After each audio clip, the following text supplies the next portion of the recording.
Pregnant મહિલાને એક સવાલ કાયમ સતાવતો રહે છે કે બાળક સારું આવે, સ્વસ્થ આવે, તંદુરસ્ત આવે માટે શું ખાવું શું ન ખાવું એને લગતા સવાલો તમને ઘણીવાર પૂછતા હશે લોકો પણ, તમારા ક્લાયન્ટ પણ એવો એક કોમન સવાલ છે કે કેસરવાળું દૂધ પીએ તો બાળક ગોરું આવે, એ વાત સાચી? મને લાગે છે કે 100માંથી 30 બહેનોનો અથવા તો એની મમ્મીઓનો અથવા સાસુઓનો આ હોય છે. હવે 6ઠ્ઠો મહિનો બેસી ગયો, 7મો મહિનો બેસી ગયો, હવે કેસરવાળું દૂધ ચાલુ કરીએ.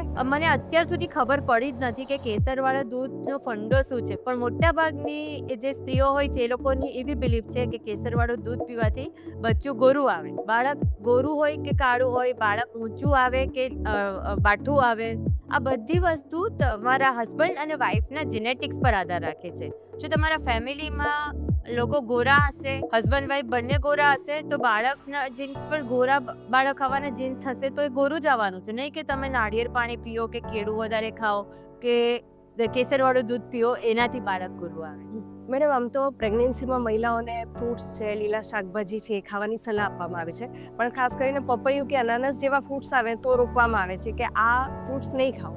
શું એ ખરેખર નુકસાનકારક છે?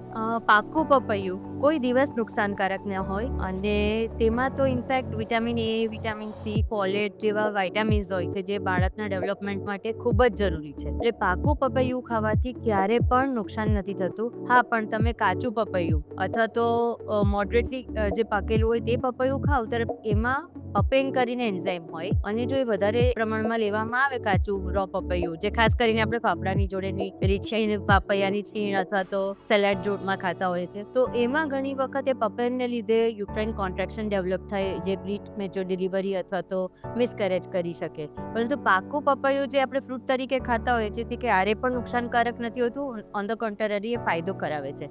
એવી જ વસ્તુ પાઇનેપલની છે. પાઇનેપલ પણ ઘણા લોકો નથી ખાતા હોતા. પાઇનેપલ બી આપણે મોડરેટ તમે અમાઉન્ટમાં ખાઓ તો એમાં નુકસાન નથી થતું. એમાં પણ વિટામિન સી હોય છે, બાળકની અને તમારી ઇમ્યુનિટી સારી રાખવામાં અગત્યનો ભાગ ભજવે છે.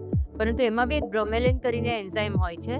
એ જે પાઇનેપલમાં એનું જે ક્વોન્ટિટી હોય છે તે બહુ જ ઓછી પ્રમાણમાં હોય છે, એટલે એ બ્રોમેલિન એઝ સચ યુટ્રાઇન કોન્ટ્રેક્શન કરી શકે, પરંતુ તમે જેટલી માત્રામાં પાઇનેપલ ખાવાના છો એમાં એટલી બધી એની ક્વોન્ટિટી જવાની નથી હોતી. એટલે મોડરેટ અમાઉન્ટમાં તમે પાઇનેપલ ખાઓ તો એ પણ ફાયદો જ કરશે, નુકસાન નથી કરતું.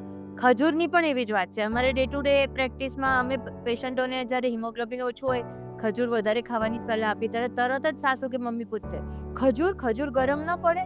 ખજૂર કોઈ દિવસ ગરમ ન પડે. ઇનફેક્ટ તમે આયર્નની ટેબ્લેટ્સ લો છો ત્યારે ઘણી વખત તમને સ્ટમક અપસેટ ને બધું થતું હોય છે, પરંતુ જો તમે યોગ્ય પ્રમાણમાં ખજૂર રોજ ખાઓ તો તમને કુદરતી રીતે જ હિમોગ્લોબિન મળે, લોહ તત્વ મળે, અને એને કારણે હિમોગ્લોબિન તમારું મેન્ટેન રહેતું હોય છે. બિલકુલ. તો પપૈયું, અનાનસ અને ખજૂર સિવાય એવી કોઈ બીજી વસ્તુ છે કે જેને ખાવાથી બચવું જોઈએ પ્રેગ્નન્સીમાં? ખાસ કરીને અમુક જાતની ફિશ હોય ને, તે રો ફિશ તમે ખાવ તો તેમાં લેડ, મર્ક્યુરીની માત્રા વધારે હોય છે, તો એ નુકસાનકારક કરી શકે. બાકી બધી વસ્તુઓ હું મારા પેશન્ટોને એમ જ કહેતી હોઉં છું કે ભગવાને બનાવેલી બધી જ વસ્તુઓ તમે ખાઈ શકો છો.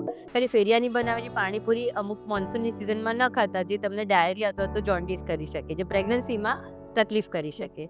બિલકુલ.